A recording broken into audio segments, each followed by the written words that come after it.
নমস্কার বন্ধুরা।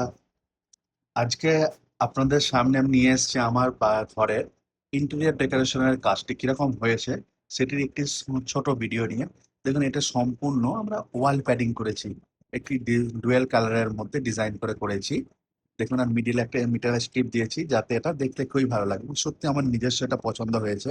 এবং বেডটা ছিল আমাদের অ্যাকচুয়ালি পুরানো বেড ছিল, তো সেটাকে আমরা মডার্ন করার জন্য কি করেছি, সাইডে প্লাই দিয়ে এটা কভার করেছি এবং এটাকে কাপড় দিয়ে পুরোটা কভারিং করে প্যাডিং করা হবে। এবং আমি ওয়ারড্রপের ভিডিওটি আপনাদের দেখাচ্ছি। দেখুন, পুরো একটা সাইডের দেয়ালটা পুরোটাই আমরা ওয়াল প্যাডিং ওয়ারড্রপটা বানিয়েছি। এবং এটিতে দুটো কালার দিয়ে করেছি, খুব একদম সিম্পলের মধ্যে আমরা জিনিসগুলোকে রেখেছি। দেখুন, একটা সাদা কালারের মধ্যে রয়েছে, তার সাথে আমরা একটা হালকা লাইট চকলেট কালারের মধ্যে দিয়েছি। এবং ওপরের আমরা যে ফল সিলিং অ্যাকচুয়ালি করিনি, কারণ এটা হাইটটি কম রয়েছে বলে আমরা যা ছিল ওখানে আমরা পট্টি করে তার উপরে চকলেট কালারে রং করে দিয়েছি পুরোটা।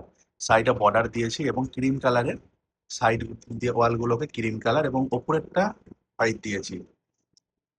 এবং আমাদের যে জানলাগুলো ছিল জানলাগুলোকে আমরা ফ্রেম করেছি প্লাই দিয়ে। এটাও প্লাই দিয়ে পুরোটা ফ্রেম বানিয়েছি। এবং যে পুরানো দরজাটি ছিল সেটিকে আমরা ভালো করে পিছন দিকটা রং করেছি এবং সামনের দিকটাকে সানমাইকা দিয়েছি।